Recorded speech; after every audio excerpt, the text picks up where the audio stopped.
ధన్యవాదాలు. సో ఇక్కడ పెద్ద ఎత్తున భారతీయ జనతా పార్టీలోకి పెద్ద నరసింహ, బాగేశ్వరి, మరి మాజీ కౌన్సిలర్ వారితో పాటు పెద్ద ఎత్తున యువకులు, మహిళలు పెద్ద ఎత్తున భారతీయ జనతా పార్టీలో చేరింది.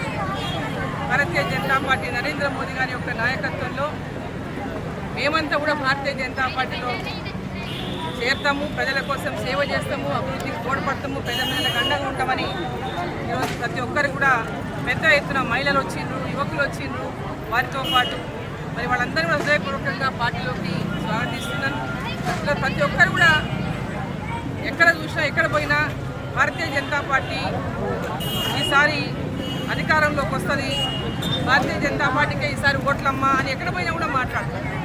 సో ఈరోజు ప్రజలందరూ కూడా భావన ఆలోచనని ఈరోజు పెద్ద ఎత్తున రెండు పార్టీలు కూడా టీఆర్ఎస్ పార్టీ అధికారంలో 10 ఏళ్ళు కానీ కొత్తగా వచ్చినటువంటి అధికారంలోకి వచ్చిన మళ్ళీ మొన్న వచ్చిన కాంగ్రెస్ పార్టీ కానీ అధికారంలోకి వచ్చినటి నుంచి నేటి వరకు కూడా ప్రజలకు ఇచ్చినటువంటి హామీలని ఏవి కూడా ఆ రోజు టీఆర్ఎస్ మీద కోపంతో కాంగ్రెస్ పార్టీ కోటేస్తే ఈ రాష్ట్రాన్ని అప్పుల కూపంలో నెట్టేసింది టీఆర్ఎస్ అని. మరి ఈరోజు తెలంగాణలో మరి కాంగ్రెస్ అలా మేమే ఇచ్చినాం తెలంగాణ మేమన్నీ మేము చేస్తామని 6 గ్యారెంటీల పేరు మీద ప్రజలను మోసం చేస్తే ఆ మోసాలను నమ్మి కాంగ్రెస్ పార్టీ ఓటేసి అలా పెద్ద ఎత్తున మోసపోయినామని చెప్పి ప్రజలకు తెలుస్తూ ఉన్నారు. మరి ప్రజలంతా కూడా భారతీయ జనతా పార్టీ వైపు చూస్తున్నారు. పెద్ద ఎత్తున మరి కాంగ్రెస్ పార్టీ నుంచి వీడి, టీఆర్ఎస్ పార్టీ నుంచి వీడి భారతీయ జనతా పార్టీలో చేరుతున్నటువంటి అనేక మంది కార్యకర్తలకు హృదయపూర్వకంగా స్వాగతం పలుకుతున్నా. ఇంకా ఎవరెవరైతే ఈరోజు టీఆర్ఎస్ పార్టీలో ఉన్నటువంటి నాయకులు కానీ నేను వాళ్ళని మీడియా ద్వారా కోరుతా ఉన్నాను. ఈరోజు తెలంగాణలో భారతీయ జనతా పార్టీని ఈరోజు అధికారంలోకి తీసుకొద్దాం.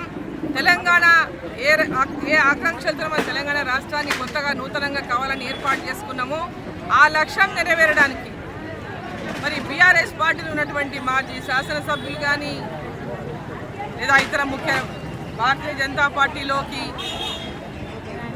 దేశం కోసం, ప్రజల కోసం పనిచేయాలనేటువంటి ఆకాంక్ష ఉన్నటువంటి వాళ్ళందరినీ కూడా క్షేత్రస్థాయిలో జెడ్పీటీసీలు కానీ, ఎంపీపీలు కానీ ప్రజల సేవలో ఉండాలనేటటువంటి తలిచే ప్రతి ఒక్కరిని కూడా పార్టీలోకి రావాలని చెప్పి నేను ఆహ్వానిస్తాను.